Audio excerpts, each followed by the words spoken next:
Alrighty, so we're back on the road. So the second thing that annoys me about this bike is the little dash vent.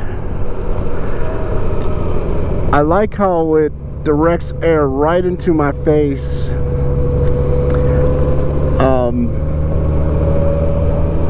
But it rattles. I've got to figure out a way to make it stop rattling. It's not a big deal when I'm wearing a helmet and I'm listening to music, but when I'm riding without a helmet, it's annoying. So that's number 2. Number 3,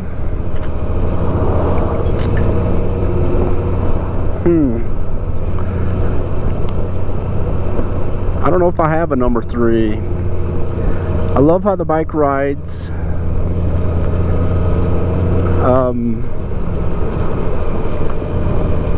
I guess the suspension thing, them leaving an inch of travel, is just plain ignorant. That shouldn't be the case. So I guess that would be number 3, because it ended up costing me some money. So yeah, that's an annoyance. An expensive one. But as I've said, if I was riding solo, well, on second thought, I have said that if I was riding solo, that I wouldn't have changed the suspension. But the way I've come to find out how it works, I definitely would still change it. For the type of riding I do, it's improved at either 1 up or 2 up. And although it's a lot of money, it's definitely worth it. I just have a lot more confidence in those few areas that I've mentioned a million times before. So yeah, let's put that on the list. I was gonna do 5, but number 4,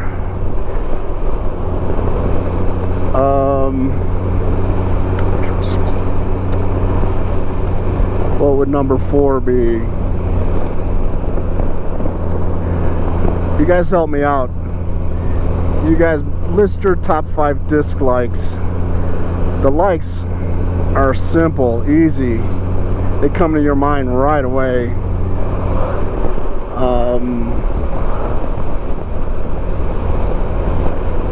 Maybe I needed a little more thought put into this top 5 list. Oh, look at that. It's nice. This is shaping up to be a nice road. Can you tell I'm stalling? I can't really think of a number 4.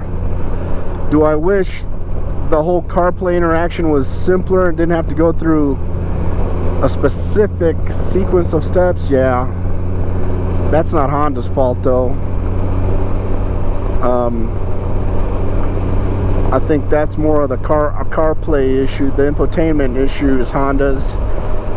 So when a buck stops, it does fall on Honda to get the GPS. Oh, there's the other one. It does fall on Honda to get the GPS and the CarPlay all running fine. They should have put their foot down and said, hey, no, these are the issues we're having, fix them. So this is probably, I was gonna say number 1, but number 2, I'm gonna put this number 2. That gas thing, it just burns my butt every time.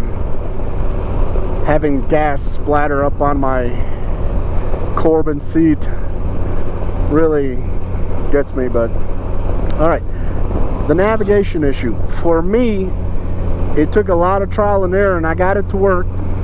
I've got a video out on how I use it, But the number one thing that annoys me about the navigation that would be easily fixed is the waypoint thing, where if you have to miss a waypoint, or if you happen to miss a waypoint, there you go, so you're not staring to a bunch of bushes. If you miss a waypoint, it redirects you incessantly back to that waypoint. You should have the option of bypassing it. A little screen pops up, you press the enter button on the left handlebar, switch it, and boy, I couldn't spit that out. I am so enthralled with this little river running through. Very nice. But anyways, if you miss your waypoint, a little pop-up menu comes up. Do you want to skip this? Yes, no. You click the enter button on the left handlebar and you skip it, instead of having to go in and delete or reroute yourself back to hit it if it's possible. That is easily fixed. That's a Garmin issue. I tend to think that Honda follows a lot of the Honda Goldwing forums, and they've seen people complain about that, so they need to jump on Garmin and say, hey, fix this.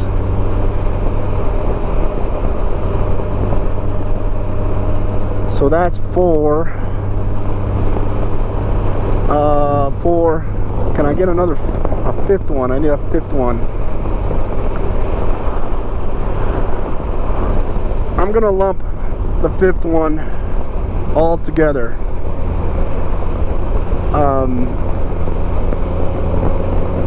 If you're gonna sell a top-of-the-line bike, you need to include the fog lights. You need to include the trunk rack.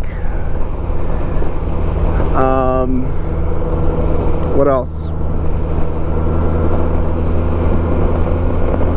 It just needs to be included. Those are two little things that need to be included. The fog lights don't really bother me, although I wanted them at first. They were sold out. There was a back order on them, so that's why I ended up not getting them. And long story, but actually my buddy got mine, had them installed. He knew the service manager, so I think he pulled a few strings. And I was not happy at the time, but come to realize those things are garbage. I'm gonna get myself a pair of Darlas from Clearwater and have them installed. A better, brighter light. So the fog light thing is not a big deal, but the trunk rack, I think the trunk rack belongs there. So I think Honda needed a Goldwing Tour Deluxe. Get about an inch taller lids on the trunk bag and on the side saddles, an inch, 2 inch wider, so you can at least put a big melon size head helmet in it. Stop most people from bitching about it. And then the trunk rack, maybe a 12-volt socket. People still use that.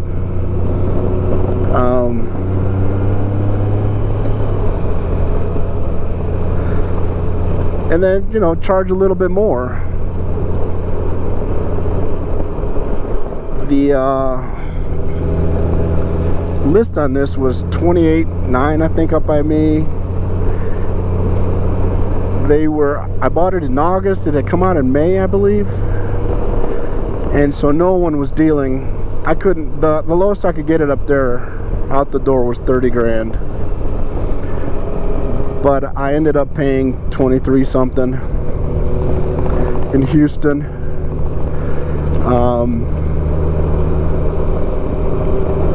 So, you know, if the list is $28.9 and you go 30, $29.9 or $39.99, whatever, $31.99, and do the bigger trunk and saddlebags and those other few items, I think there'd be takers. Because I don't think they would sell for that much. I don't think they'd go for retail. This is turning out to be a nice little curvy road. Let's downshift twice, throttle, nice and smooth, leaning it over. Kenny Roberts style. Kenny Roberts at 80 maybe. Even then he'd be faster on the track.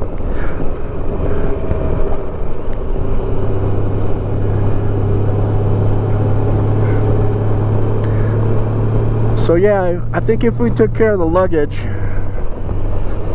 part of it, half of the Goldwing forums would probably go out of business. No one would have nothing to complain about. I wouldn't have bought it with the bags being that big, that much larger, because to me then you're bordering on the old wing. I like the Corbin idea. They came up with the trunk that fits the shape well, and the saddlebags, it fits well. It's only about an inch maybe.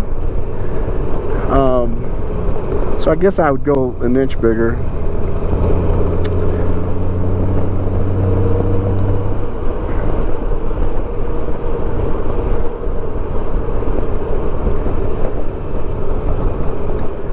My wife and I have taken a 4-day weekend trip and packed this bike down, including tools, air compressor, a little jumper box, and we had clothes left over, so it can be done. Now if you're wanting to haul tents and air mattresses and stoves and lanterns and all that other stuff, and yeah, this bike would not fit you well.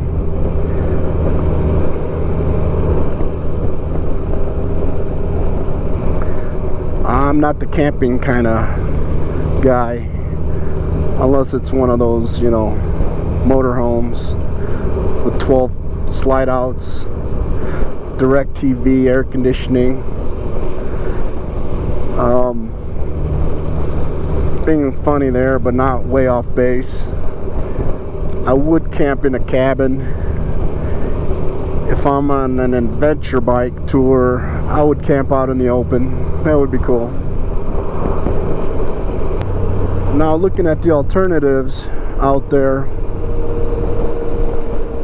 really the only other option is the Yamaha Venture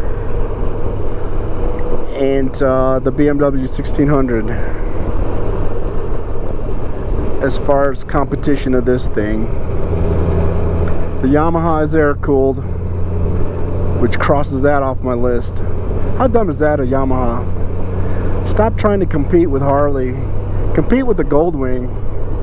Water cool that sucker.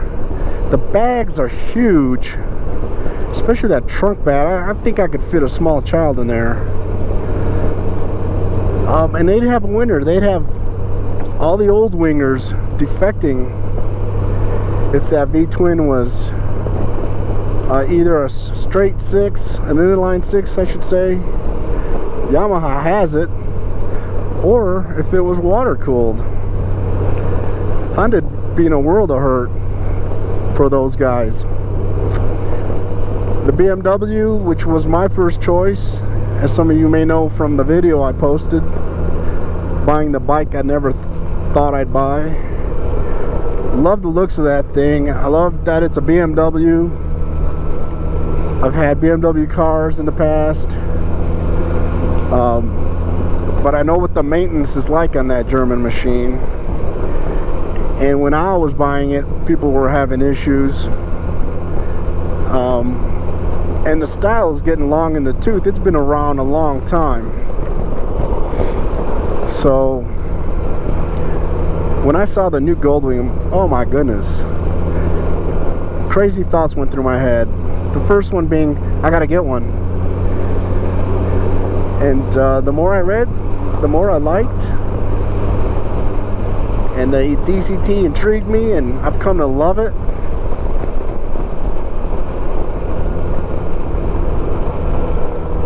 And I've never ever have heard anyone say anything bad about the Honda engine. Never. And I mean never. Did I say never? I never have. Honda has their crap together when it comes to this engine. Now I know they've changed some things around with this generation. But if you gotta lay your money down, you gotta bet that Honda will do right by this gen engine too. Let's do likes. Likes is easy. Number one on my list is how it looks. I love how it looks, the styling of it. It's not stuck in the 40s like the Harleys are. I don't care how they dress up that pig. That design is from the 40s, when old Willie and whoever the other cats are were growing up. Love how it looks. Love how nimble it is. The geometry of the frame and the steering, the suspension. They nailed all that. They just needed to work on that shock and the spring. Probably a progressive spring would have done this thing good.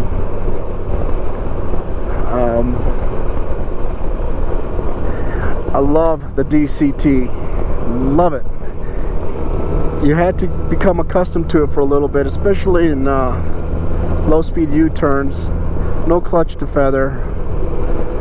But instead of having a throttle, a brake, a clutch, and a gear shifter, you have the throttle and the brake.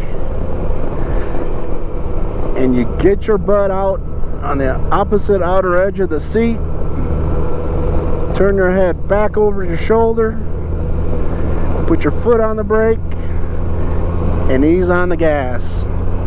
And you can make a tight U-turn as tight as anyone with a clutch can. Will it take a little practice? Yes, because it's a whole different thing. You got a free hand doing nothing except sitting there, and your brain is telling you, hey, that hand's got to be doing something. Something's not right here. But it works.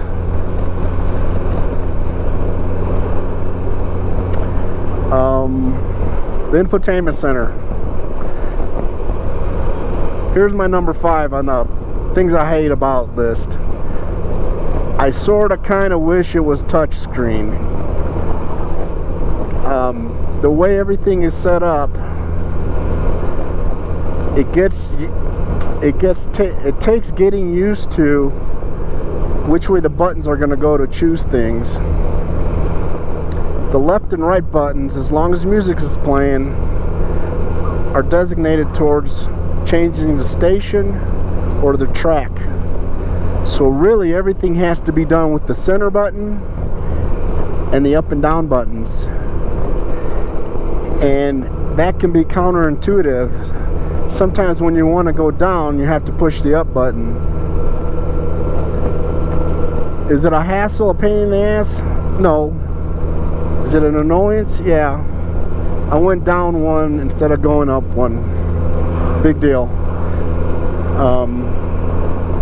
If it was a touch screen, you can reach over and tap the screen.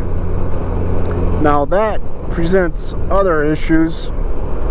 Some of the gloves I wear have a hard time making contact. And then you always have the thing about having to reach forward, take your hands off the bars.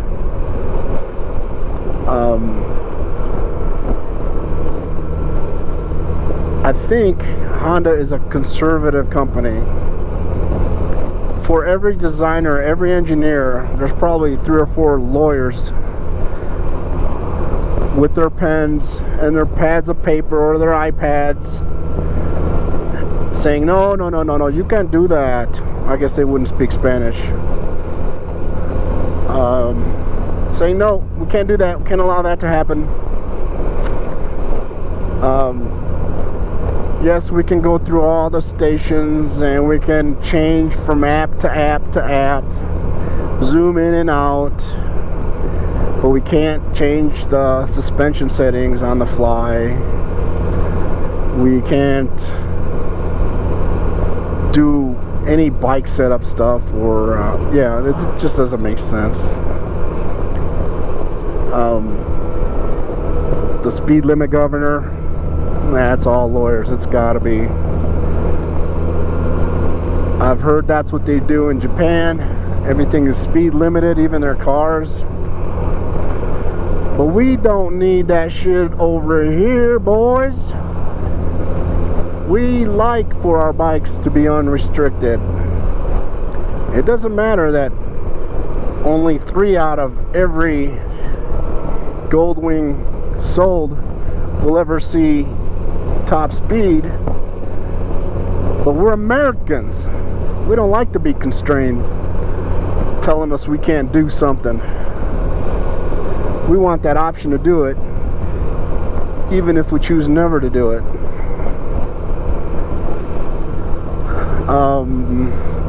Alright, so lights, the infotainment system, I love it. Use of the CarPlay, I've covered that before, how I ride and everything that I use. That was a huge factor. The BMW, you've got to mount a whole separate Garmin on there. You got a huge jog wheel and you got to use it. You turn it, you press it, you do all kinds of things to it, and you still have all the buttons. So it's a lot more complicated. Yes, you will get to know it. It's not rocket science, but it seems a lot more complicated than this. And then having to buy, I want to say, $1,000 to $2,000 unit that specifically plugs into that bike.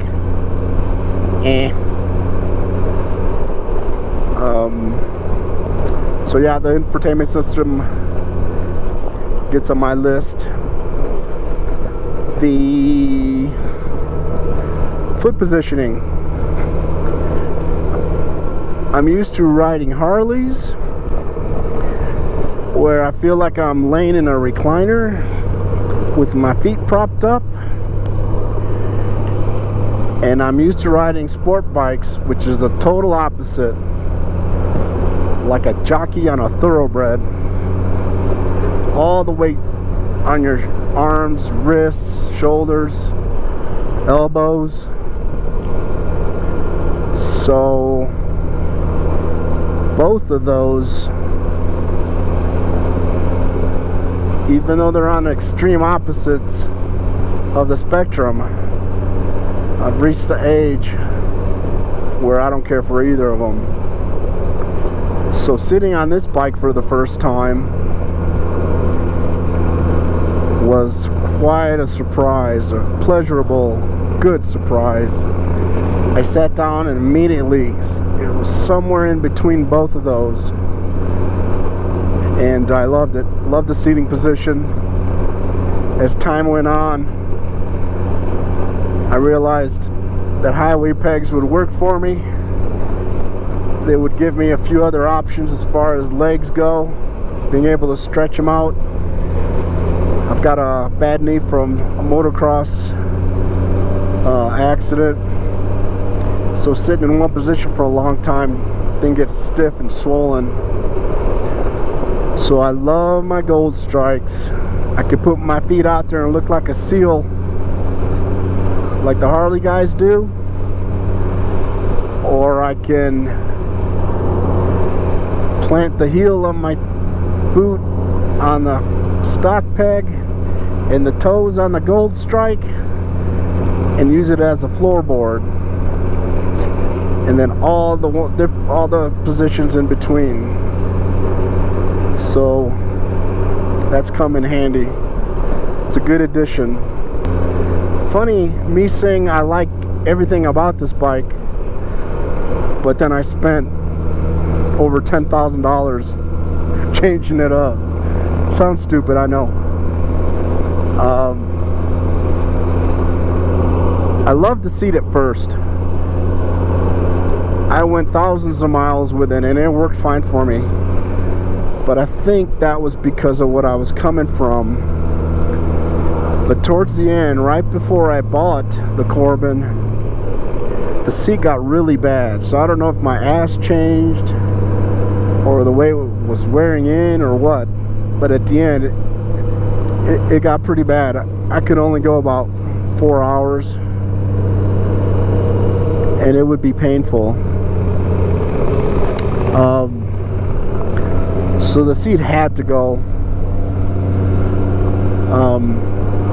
But everything else, it just takes that porterhouse and turns it into a ribeye. It takes that ribeye, turns it into a prime rib, just makes it better. Everything that's good makes it better. And I love that there are companies out there that listen. They get on these websites and they listen to people's complaints and suggestions, and they come up with products. I love that. Max Attraction, he's one of the top guys that listens or sees an issue and finds a solution for it. Does everyone need that solution? Is everyone having issues with that problem? No. But there's enough people out there where he can make some money doing it, so he does it.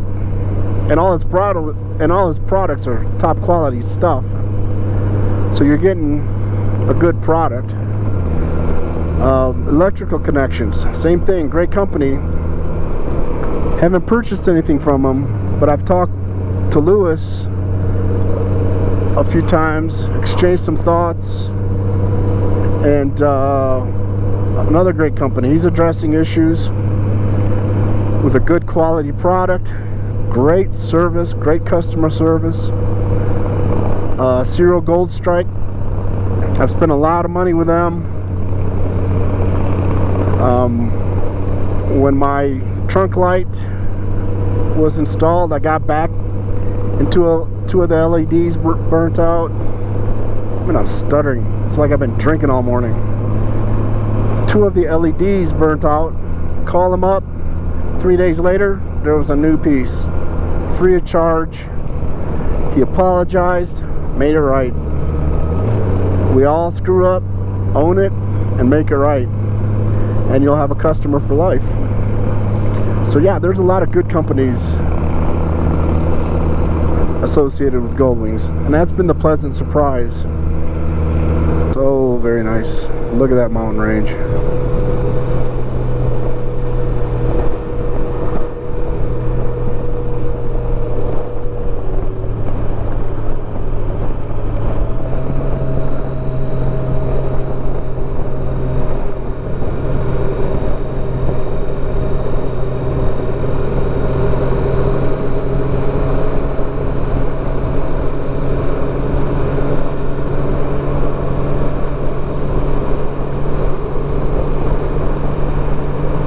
Try to pan this out slower. I saw one of the videos and it's like, what the hell are you doing?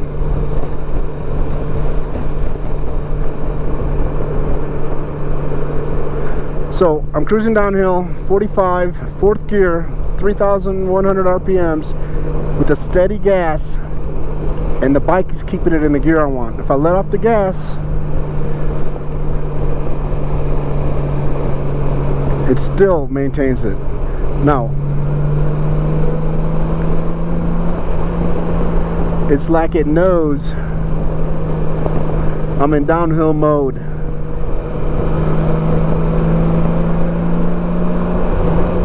Keeps that engine braking going. I haven't touched my brakes. I'm gonna upshift one and tell it, hey, I don't need to be in that mode right now. Too much traffic here. It's holding 5th, and just engine braking all the way down.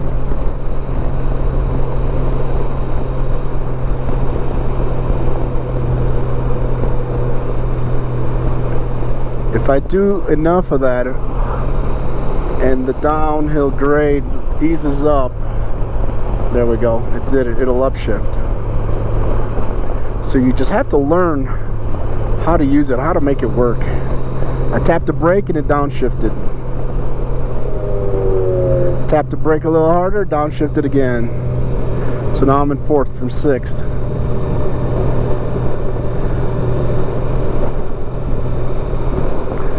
Now I'm just going to upshift and just kind of cruise.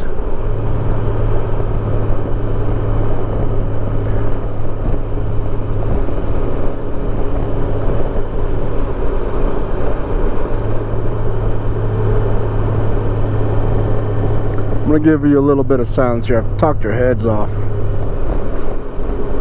And feel free to blast me for that. Say, hey, you're driving us crazy.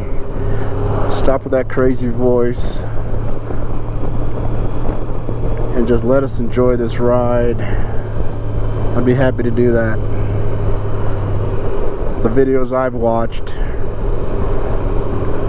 it gets monotonous and boring after a while, no matter what the road looks like. So I'm trying to entertain you fellers. And look, I did it again. I said I was going to shut up and let you enjoy, and I'm still rambling.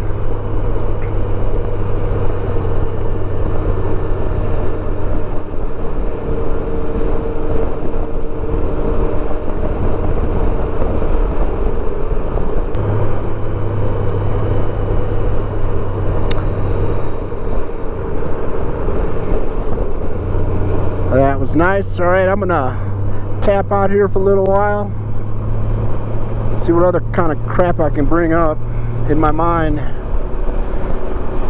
to share with you with my crappy voice. I hate the way my voice sounds. I cringe listening to it when I'm doing these videos, editing them. So yeah, sorry. Let me apologize for that. Alrighty, catch y'all later.